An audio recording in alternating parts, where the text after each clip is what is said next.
Test B.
Test B.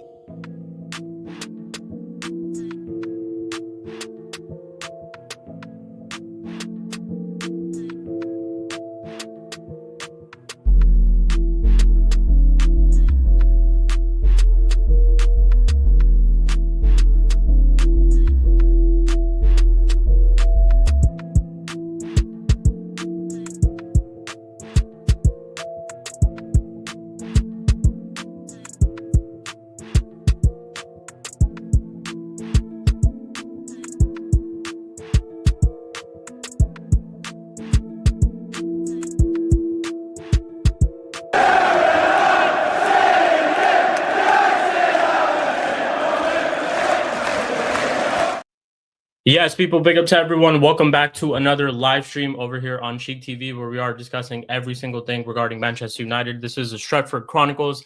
I don't know what number of the episode it is, to be honest, but it is another episode of Stretford Chronicles where we discuss everything Manchester United related throughout the week. Obviously, title of the video is we got a big game tomorrow, Manchester Derby. We are going up against our noisy neighbors who are in not the best of form, but obviously considering us as well. Before we even look at them, we have to look at us, and we're in the absolute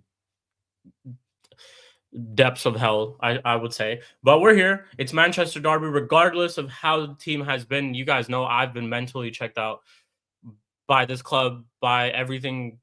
Yeah, by everything going on with this club for a while now. But it's the Derby. We have to discuss everything. We have to get into it. We have to watch it. Unfortunately, I will be watching it. It will be at 4:30 a.m. tomorrow on a Saturday too. So I will be watching it. I will definitely be there. But make sure you guys do run up the like, subscribe, of course. If you guys are going to be watching it back, if you guys are going to be watching it live, make sure you guys do support. As you can see at the bottom right here, it's going to be there in just a second. We're on the road to 2K. Road to 2K subscribers right here. You can see it at the bottom right here as well. Right here, road to 2K. So subscribe if you haven't already. My bro Fanar is in the building. He says, United. Shout out to you, my bro. Every single time. Big up to you, Fanar. But yeah, so let's pretty much get into it. Manchester Derby. We're playing at Old Trafford. Obviously, the last time that we did play them, we got absolutely slapped 3-0. That was even when Ruben Amorim was currently our manager, and since then we've had two different managerial changes. big talking point. I did drop a video on the channel. If you haven't checked that out, definitely go check that out. That was like my thoughts on the appointment of Michael Carrick. But Michael Carrick's first game in charge is the Manchester Derby this season. So what a game to get introduced to the pressure of being a Manchester United manager, at least up until the end of the season. But then also, what a game for you to, if things go right, turn turn the fan base around a little bit for sure. Turn just get a little bit more positive vibes into the team going into next season. I think for the players, this is a big game too. You've had two different managerial changes in the past 2 weeks. You've now also gotten this manager, and the future is just unknown. The future is unknown in the summer. Who our manager is going to be in the summer? Who our permanent manager is going to be? A lot of these players don't know whether they're going to be part of the plans next season or not. Some of them might already be on the way of leaving. Some players might already have it in their head that they're looking to move, but the ones who do want to fight for their place and stay, I think a game like this is probably the best opportunity for them to turn up. We have a lot of people who are coming back as well. Obviously, we had AFCONs currently going on, and we had three of our crucial players who have been missing because of AFCON. Two of them are back. Mazraoui is obviously playing in the AFCON final with Morocco against Senegal, but Amad Diallo and Mbuemo are back. The two very important players that in our entire right-hand side that have been killing it this season in the games that we have been doing well and attacking well. It's a lot to do with them on that right-hand side. So those two players specifically being back for this game is a huge, huge boost, like massive, massive boost. Defensively, I think having De Ligt back would have been peach, to be honest, because De Ligt is someone who has consistently been playing well. Even though our defense as a whole hasn't been the best this season, he's still been a little bit of a bright spark, and he's still looked calm and composed at times when he has played. He even makes some players around him look better. Like I think Lenny Euro normally has better games when he's alongside De Ligt. I'm not sure how if De Ligt was back, if the pairing of Martinez is going to work or not, but Martinez going up against them, Martinez is, to be honest, he's been shaky, and I have a couple of things that I could say about Martinez, but I'm genuinely going to be so honest. I think the guy needs to be sold this summer. He's just not good enough for us. Defensively, he sometimes is a liability. On the ball, he gives us a lot. Like when he did play in midfield at that one time, in that one specific game where we needed him to play in midfield, he did a decent job, to be honest. But defensively, where that's the whole reason we signed him to be a center back for us. He's a liability, to be honest, and he often struggles against certain types and certain profiles of players. And I think Holland is definitely one that he could struggle against tomorrow if in a situation he has to deal with him. So Martinez, I mean, that's to get into a whole different topic, and it's a whole different video of who I would want to stay in the summer, and we're gonna do one of those videos too. But for this game, considering who we have available, attack wise, I would probably go for the same attack that we had in our previous game. So it was what Cunha, Sesko, and Dorgu, I think, played in our attack. But since Mbuemo and Amad are back, now this is an interesting thing too, is that we don't play a back three anymore, so we don't have a wing back technically, which was Amad Diallo's situation. I don't think Amad Diallo is going to play as a right back, because I think or at least the way Michael Carrick would set it up, I don't think his fullback, he would require his fullback to be a lot more defensive. Now, I just don't want to see a player of Amad Diallo's quality being defensive. So I just don't think that's something that's going to happen. So I pose the question is, who's going to start for us on that right-hand side tomorrow? Because both have had a good AFCON. Both have, I would say Amad Diallo probably had the better tournament. I think he scored probably more goals and has more GNA than Mbuemo. But who's going to start? Both players have been great for us, to be honest. And this is a good problem to have. But this is a problem that we are going to see next season too. And I just hope it doesn't turn out to be a little situation where one of the two have to leave. And that would absolutely suck. But yeah, like, who's going to start tomorrow? Good problem to have. Even just to have either of them as an option coming off the bench in a moment where we might need them is good. Me personally, I'd go with Mbuemo tomorrow rather than Amad. I've said this from time and time. If there's a way that we can try to fit Amad into that team, if it's playing him as a 10, if it's playing him anywhere possible, just fit him into that team because I think he's such an important player for us. And he does so well for us too. And we would need a player like him in a game like tomorrow. But yeah, rest of it, midfield wise, I think Bruno is definitely going to start. He's probably going to start in the 10.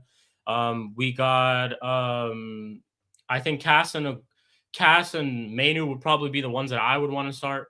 But he's probably who knows what Michael Carrick is going to go with. That's the thing too, is that we haven't even seen, with Darren Fletcher, we kind of saw what lineup he was, go leaning towards, and we saw that in the 2 games that he managed for us. But this one specifically, I have no clue on who's going to start, and I have no clue on who Carrick favors. The only one thing that I've heard so far is he likes Mainu, and he had comments about Mainu in an interview with, I think, Ferdinand, where he was talking about how Mainu is the type of player that we should be building around. Mainu is the type of player that we should have around the club, and all those different type of things. And I agree with him, and I think this is a perfect game for Mainu to start as well. Mainu, for him to prove himself after all, not even to prove himself, he's proven himself to me, but to answer his critics for sure, because there's a lot of people who still criticize him for his attitude and his behavior and all those type of things towards, as opposed to a manager who they were backing, who was just getting us negative results left and right.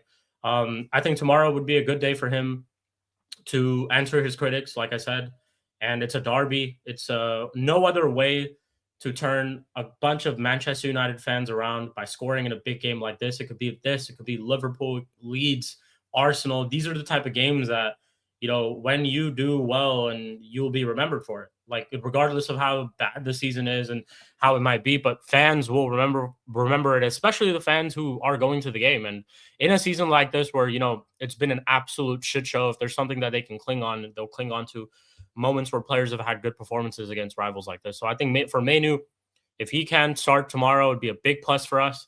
And do I think he can do well? Yeah, definitely think he can do well. He's a quality player who needs to be getting a lot more minutes in this team, and we'll see. So that's pretty much our attack and our midfield. Defensively is a big worry, because I just think Dalot is going to play. And if Dalot plays, then I'm not going to lie, we're cooked, because Dalot is just an absolute embarrassing footballer. How he's been at Manchester United for this long makes no sense to me. Genuinely, to be honest. Should have been sold last season, should have been sold this season, should be sold yesterday, should be sold today, should be sold right now, should be sold a minute later, to be honest. So if he starts, big problems in our defense, especially on that right-hand side. To be honest, it don't even matter what side. Either side, he can be a big problem. But most likely he will play, because I just don't think we have any other right backs like that, to be honest. But he's going to play. Other than that, we'll probably go with Yoro and Martinez in defense in the back because of just our injuries. And then we'll probably play maybe Dorgu as a left back. And then we go from there, Lamens in goal. So that's pretty much what our lineups, or I would at least kind of want it to be. But I don't know. I couldn't tell you what our lineup really would be in terms of how Michael Carrick is going to set up this team. He's going to play a back 4, though, because that's what his system was at Middlesbrough before he did end up getting sacked last season. So that's good. One thing is I'm sick and tired of seeing that back 3 system, regardless of, whether we don't get results in this back 4 or not, whatever happens. I can definitely expect us to see better performances, because I just feel like we're going to be playing our players in their natural right positions. And I just think when you put a player in their natural right position along with other players in their natural positions, you tend to see them do well, and maybe you get to see a little bit of consistency. But my biggest issue for these players is that they've spent a whole year under a different system, which was that back 3. Now you're being told to, play in a back 4, and things have changed. I don't know if our players will be able to adapt to it. Guys like Mbeumo and Cunha and some of the quality guys who've been in this team, I mean, let's be honest, as professional footballers who get paid millions and millions every single year and every single month, guys should be able to adapt to things like this. You have so many resources at your disposal where you should be able to do that. But hindsight, I do understand, like, it's not the easiest of things at times, and it's also sometimes easier said than done. But a lot of these players literally last season were playing in a back 4 system. Some of the players, like I just said, some of the new signings that we had in Mbeumo and Cunha just came from a back 4 system. I think Wolves were playing a back 3, but Brentford were playing a back 4, and they came from there. And it's like, Amad Diallo and all these guys, even before Ruben Amorim a year ago, were playing in a back 4. And we were, I think, a couple points off of top 4 while they were playing in that type of system. So As much as I think, even though a lot of these players are accustomed to this back three that they were playing for a while, I still think that maybe it could be a thing where our players might take some time to get adjusted to it. But you are at this club for a reason. You signed up for all these type of things when you did sign that contract, so you got to be prepared for it. And that's what we need to see tomorrow. In terms of Manchester City, we can talk about real quick as well. Manchester City, I don't know if they have any injuries going into this game, but it's a moment for them where obviously big news for them. I don't know if you guys saw it today, but they have gotten Mark Guehi over the line for 20 million too. What an absolute freaking steal. But Mark Guehi will not be available for the game tomorrow. But he is joining Manchester City, of course, to try to help them boost their title race against Arsenal. But Semenyo, someone who has scored 2 goals in his 2 games that he has appeared for Manchester City so far, a signing that, to be honest, I would have personally taken. I don't think it was one where we needed Semenyo, where I would be like, oh yeah, that's a player that we need to go out and sign, and that's going to improve us massively. But would I still be okay with having Semenyo? Of course. Of course. Of course, of course, of course. So we'll see, man. We'll see what happens tomorrow, to be honest. Hey, big up to you, man. NMTV26. Hope you're doing well, bro. Every single time he says Matt, I think he get sacrificed tomorrow and then gone to win the league. Hey, you never know, man. You never know. Look, it's like Manchester City are Manchester City, right? Like they're Pep Guardiola. There are a very experienced team, been in situations like this before where they have a big point differential. And, these type of games, they do end up, kicking on from, and they do end up doing well against us too in the past couple of years. However, Manchester City this season, they are not the best team. They are not entirely convincing. They've just had 3 draws in their past 3 games, if I'm not wrong. So 3 draws in their past 3 games. I think a point against Brighton, which they honestly should have won. They had so many chances that they should have taken. The other point that they got, I can't remember who it was against, but I can go back and just look at their games real quick. I should be knowing this, but they've had pretty much 3 draws in their past 3, bar Exeter City, where we're not counting FA Cup, of course. But they drew to Brighton, drew to Chelsea, drew to Sunderland. So they've had three draws in literally their past 3 games. Brighton, they should have won. Chelsea, they should have won, but at the end just couldn't finish their chances. Sunderland was a tough game for them. That's one that they could have honestly lost to. But Sunderland was a tough game for them, but they should be winning these 3 games. So I'm not sitting here saying that, yeah, just because they've had 3 draws, we can go out there and try to get at them. We can, though. We can try to go out there and get at them. Do we think we can win? I don't think we can win. I don't think we'll have enough to get over the line to win. Do I think we can score first and try to hang in there and maybe try to salvage for a draw or get something out from there? I think we could. I genuinely think we could. Old Trafford, Manchester Derby, one-off games. I always say this about one-off games, regardless of how bad we could be. How bad we could be, one-off games are just completely different. It all just depends on how you are on that day, how you turn up on that day. The crowd will be up for it. I think Michael Carrick being our manager, it's Carrick, we're going to be singing that all game. Obviously, some of our players being back, I think the crowd will definitely be up for it. Definitely be up for it. Come on, Cheek. That's hope. Tell me tactically how we will beat them. Oh, yeah, we're not going to beat them. That's what I'm telling you. We're not going to beat them. Tactically, I don't think we can beat them. There's just too much unknown. I couldn't even tell you who's going to start because I don't even know anything about how Michael Carrick is going to set this team up. So it is purely based on hope, to be honest. But I'm going based off of Manchester City statistically, not tactically, statistically, in their past 3 games and just how they have been this season. They can be caught out. They can be got at. And I think we do have enough individual quality for us to maybe get something in this game, but we're not going to beat them. Especially in this mode right now that they're in this title challenging mode where they're trying to catch up to Arsenal. We're not going to beat them. We could get sacrificed. I'm not even lying, bro. Like it could be bad tomorrow. Like it genuinely could be really bad, but we see, man. All I'm saying is it's a Manchester derby, and you guys already know how I feel about this team and about this club and how just deflated I am with everything regarding this club. But when it comes to games like this, Leeds, Liverpool, when we play Liverpool at Old Trafford later on in the season, I'm going to be the same way. When we play Leeds at Old Trafford, I'm going to be the same way. When we're playing Manchester City, Arsenal at the Emirates, it's the same game. These type of games, you just, as a fan, you turn up for. And regardless of how bad the team is, you got to back the team. So I'm there for that. I'm definitely there for that. I'm going to be cheering on the boys tomorrow for sure. 4:30 a.m. I'll be there, man. Sarcasm City TV. Shout out to Flawless. He'll be doing a watch along. I'll be there. You guys will catch me there for sure. But in terms of the game, we pray.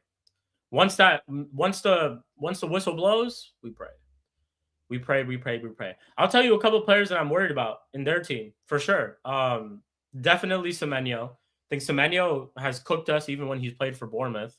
So Semenyo is definitely a player to watch out for, especially if we put Dallo on that side, because Dallo is our right back. And if Semenyo does play on that left-hand side, oh, brother. Good fucking luck. Good fucking luck, Diogo Dallo. You will be sacrificed tomorrow if you are playing on that right-hand side against Semenyo. Yeah, but Semenyo is a player that I'm definitely worried about. Ryan Cherky is a player that I'm definitely worried about, considering the fact that this guy literally said he wants to kill Manchester United after we knocked them out of the Europa League last season when he was at Lyon. Yeah, he's a player who's probably been waiting for this day. He's probably been waiting for this day. So Cherky, Semenyo, Holland has, what the fuck is his goal record against us? He's literally pretty much bags every single time he plays against us. Almost every single time he has played against us, he's bagged. So it's like, he's definitely something to worry about, especially if we're putting Lisandro Martinez trying to defend him. Yeah, good fucking luck, bro. So Semenyo, Cherky, Holland, Reinders, fucking, even like their entire team. Donnarumma, their goalkeeper. Like, man. Yeah, man, it's gonna be tough tomorrow. Now that I'm just thinking of like the players that they have and everyone it's gonna be tough tomorrow. And they're off a win against Newcastle too. Good win against Newcastle where Cherky did score. Semenyo also did score 2 goals in 2 games for him. So they're coming off of a good result. Newcastle is a tough place to go. They're coming off of a good result, and they play Bodo Glimt after, where they're probably going to be looking to rest their players. They play Wolves after, they play Galatasaray, then they play Tottenham. So it's like they're not going to rest anyone for this game. And they're going to have their fully fit 11. So tomorrow's game is it could either be a draw or it could just be a slapping. It's not going to be a win from us, but it could either be a draw or it's going to be a slapping. But if we end up getting a win, I think that could be a big confidence boost for whatever we're trying to achieve for the rest of the season. I couldn't tell you. I'm waiting for Sir Jim to come out and speak about what our objectives are for the rest of the season, because I'm not the one who comes up with them. I'm not the one who is putting out these objectives that we have at the start of every single season. When things change, when you sack a manager, I'm not the one who's changing objectives. I'm not the one who's coming up with objectives.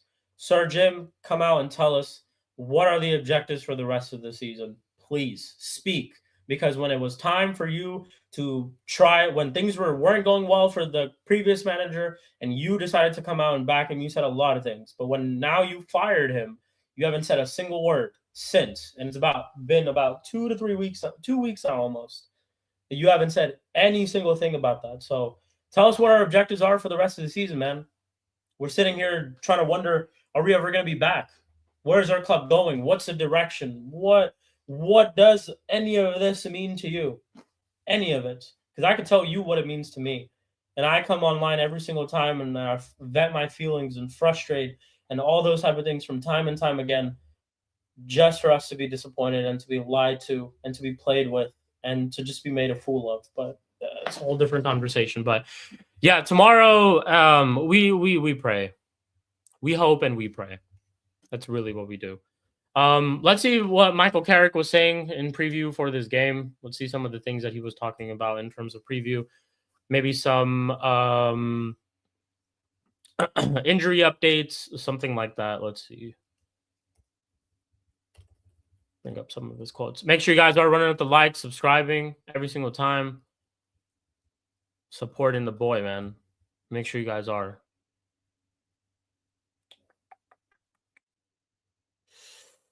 Oh.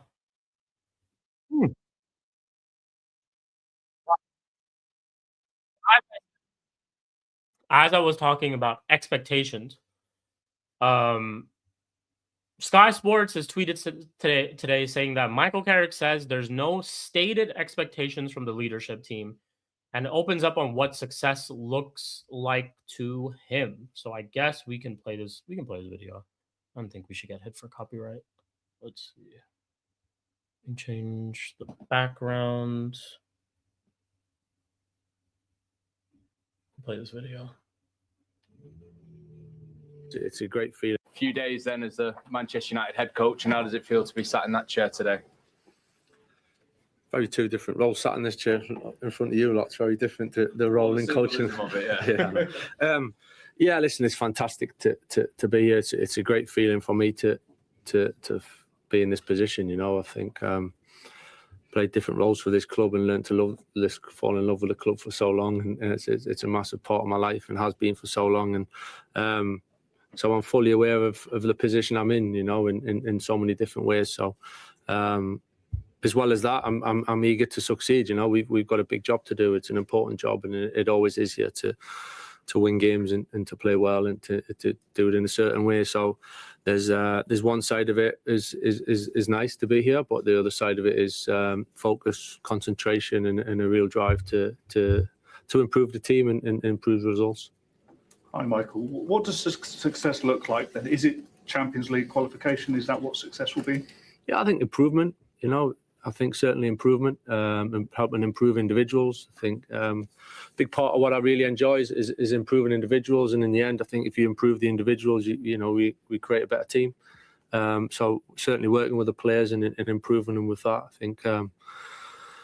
And yeah, listen, results. Hey, one thing I hope for sure, bro. There's an element of performance, there's an element of improvement, and there's an element of. One thing I really freaking hope is that Michael Carrick, you are an absolute exceptional midfielder. Please prioritize our midfield for the rest of the season. Please prioritize our midfield please prioritize our midfield for the rest of the season. You are an exceptional midfielder for us. I know you think you don't take the midfield lightly. I would hope you don't take the midfield lightly. I hope you looked at Ugarte and just like we're disgusted. I just hope you looked at Ugarte in training today or in training yesterday, and you just looked at him with disgust, because that's just what I hope.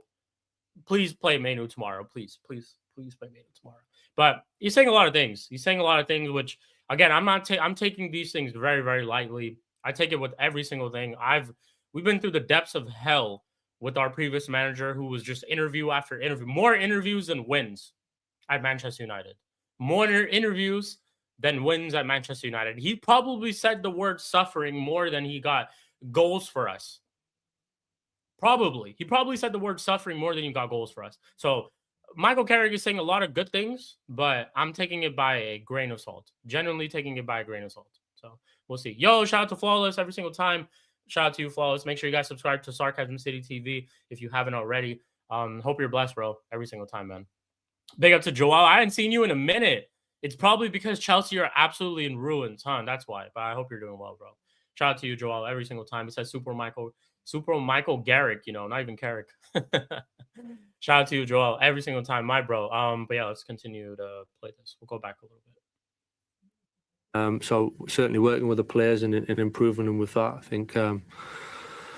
And yeah, listen, results. You know, that's what it is. There's an element of performance, there's an element of improvement, and there's an element of doing what it takes to win in certain ways, in certain occasions. So certainly higher up the league we finish. We want to keep pushing and finishing high up as we possibly can, and we'll see where that takes us.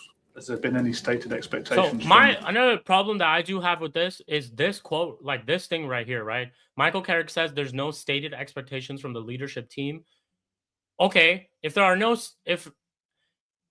why is he the one who's telling us this? That's the thing. Why is he coming out and telling us this? Because when the previous manager was here, and when things were they were always bad. But when it was starting to become a lot worse in public and people were starting to see it more, Sir Jim and all these people came out and said, we're backing him. Our plan is this. Omar Barada told us that he wants to be challenging and he wants to win a league title by 2037 or 2038 or some bullshit like that. When we have made a big decision of letting that person go, the person that you were backing, the person that you kept saying that he needs to be here, he needs to be given time, all those type of things, why have you not come out and said what our expectations are for the rest of the season? I'll tell you why. It's because you're a bunch of cowards, that you don't care about this football club. You just want people. You want to put these people up in front who want to face the limelight so that you don't have to face it. You want all these people to face the heat so that you don't have to face it. They were facing the heat. What is a safe option to stop facing heat from the fans? It's so simple. I can see through it. I see it all the time. What is one of the biggest things that a leadership can do to try to take the heat away? And when it comes to a managerial decision, is this. I'm not saying Michael Carrick is bad. I'm not saying I love Michael Carrick as a player. Even as a manager, I don't have too much against him. He's coming to a shit setup. There shouldn't even be a situation for him. We just have to do what we have to do. But the reason they got him in the first place and the reason why they looked at people like him and Ollie and Darren Fletcher, by the way, all three ex-Manchester United players who've been a monumental part of our history. They only looked at these three. Why? Because it would turn the fans around. The fans would like these type of things. The fans would be okay with ex-players being our manager. That's why. They're cowards. And I hope you guys see this, because all the time I see a lot of people still defending Ruben Amorim. I see a lot of people still defending Ineos for some of the decisions that they've made. Look, open your eyes. You can see clear as day what they care about and what they don't care about. Look, actions speak louder than words, right? Whenever something's going wrong or whenever something's going wrong with our previous manager, they came out and they backed him, right? When it came to conversations about supporting him and all that type of stuff in terms of buying players and all of that, they kept talking about how we don't have money, but we're going out and getting investors for a new stadium. We're cutting wages of like the lunch lady at the cafeteria or some shit like that, but we're still getting investors for this and for that, and we're getting all these different things. Just look at what they prioritize and what they don't prioritize. Clearly, they view this as a business. They don't care about what's happening on the pitch, and I often emphasize this again and again. In football, if you treat it as a business, you will only be successful if you do well on the pitch. It starts from there. Success stems from how you are on field. That's the most important part of this business if you consider it a business. What you do on the pitch. It'll lead to success. But I guess these people just don't understand it. But yeah, I think they're definitely feeding him what to say. I think they've definitely briefed him on what to say. It's not a good time in terms of PR for Manchester United currently, and it's definitely not a good time for them. So they have to be very, very careful in terms of what they're pumping out, what their people are saying. And I think exactly that's what they've pretty much told him to say. But the fact that the problem in that there's no stated expectations, that's one problem itself. At least tell him, don't even finish in the bottom 10. You can tell him that. Be like, yo, we don't want to finish in the bottom 10. At least we want to try to get Europe, all those type of things. Like, at least tell him that. No stated expectation. So what, is he just meant to go into a game, lose, and then after that just be like, oh, you guys didn't tell me we were supposed to get wins. You guys didn't tell me we were supposed to do this. You guys didn't tell me anything. So it's one of those things where, like, because there's no stated expectations from the leadership, which is a problem itself. And then the second problem is that he's the one who's telling us this rather than the leadership themselves. Again, I was just going to get to this too. It's no different from when Chelsea signed Lampard. They've picked him as the forefront for the rest of the season, so that when there's excuses again and again and again, we don't go to them, we go to him. But guess what? I'm not going to go to him. I understand why. I completely get the situation that Michael Carrick is coming into. I don't personally have any expectations from him. I just want to get over with this season, get in a permanent manager, and go from there. But another thing, when it comes to the permanent manager thing, can I trust them to get things right? I can't. Look how much of a time they even took to get this guy into the door. They pretty much first told us it was Ollie. We were heard reports from Fabrizio that it was Ollie. Then Darren Fletcher first came into the picture. Then it was Ollie. Ollie was pretty much done. And then after that, it's Michael Carrick. So lack of planning, lack of accountability, lack of all of these type of things. I don't know, man. I don't know which manager is going to want to deal with this headache. I don't know who's going to be. I genuinely couldn't tell you. You're going to be scrapping for championship quality managers like us. Yeah, man, I couldn't fucking tell you, bro. I couldn't fucking tell you. There's going to be a lot of other clubs. Real Madrid are going to be shopping for a manager this summer. There's going to be a lot of clubs. Liverpool could potentially sack Arne Slot at the end of the season if they don't end up winning, if they don't, let's say, qualify for the top 4 or anything like that. Who are they going to go for a manager? I think Xabi Alonso probably goes there, but a lot of teams are going to be looking for managers. So I completely get your point in the fact that we're not going to probably be at the forefront of getting all these top managers in, but we'll see, man. We'll see what the fuck happens. We'll literally see what the fuck happens. But yeah, regarding this game, we pray. We sit and we pray. Manchester City, even though like Chelsea, right after they sacked the manager, considering the problems that they had, went to the Etihad and got a draw. I'm not saying that this is like possible for us to do. It's not fully just done that we're going to lose. I think we can get a draw if Manchester City are just, if they are lackluster up front and just not able to score like how they were against Brighton, then yeah, we could get a draw, but we could easily get slapped as well. And we're in a completely different situation as compared to them. I think we're in a situation where we're still trying to figure ourselves out. We don't even know what our starting 11 is going to be tomorrow. We don't even know what our starting 11 is going to be in this back 4.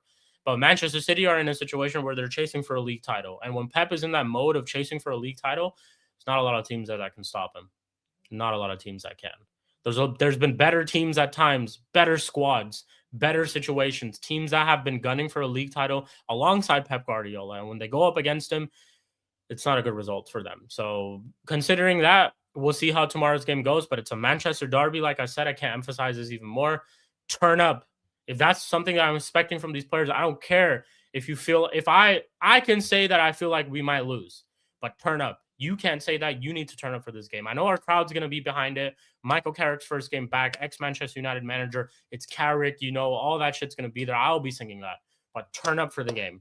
Turn up for the game, and we go from there. Starting 11, I go with Sesko up front. On the left, Cunha. On the right-hand side, Mbuemo. Bruno as a 10, Menu, and Casemiro in the pivot. I would go for Dorgu on the left-hand side. Actually, no. I would go for Luke Shaw on the left-hand side. I would go for Martinez and Euro as the 2 center backs, and then I would go for Dorgu on the right-hand side and Lamens in goal. That would be my starting 11 for tomorrow's game. Scoreline prediction, I'm going to go for a 1-1. A very, very, very, very, just not confident 1-1, but I'm going to go for a 1-1. And we go from there. After that, I don't know. I think we go into a little bit of a tough run of fixtures. Let's see.